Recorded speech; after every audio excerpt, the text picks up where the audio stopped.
ঢালবো না, তাহলে ভালো করে খাবার।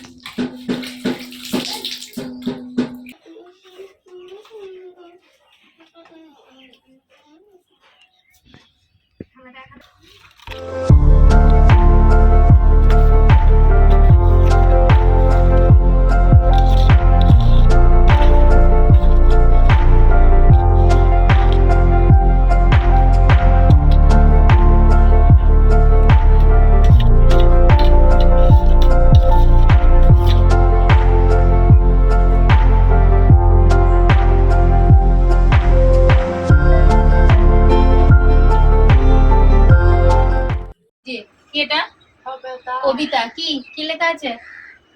আঁকা, লেখা, হ্যাঁ হ্যাঁ, কবি, কবি, হ্যাঁ এই যে কবিতা যে লিখেছে। হ্যাঁ বলি, পাল বংশ প্রথম তৈরি করেছিল এই রাজা গোপাল, এভাবে বলি। প্রথম তৈরি করেছিল রাজা গোপাল। এই যে পাল বংশ, এটা বলুন। পাল বংশ প্রথম তৈরি হয়েছিল। বলুন যে প্রথম ইনি তৈরি করেছেন, যে পাল বংশ প্রথম প্রতিষ্ঠাতা মানে তৈরি করেছিল রাজা গোপাল।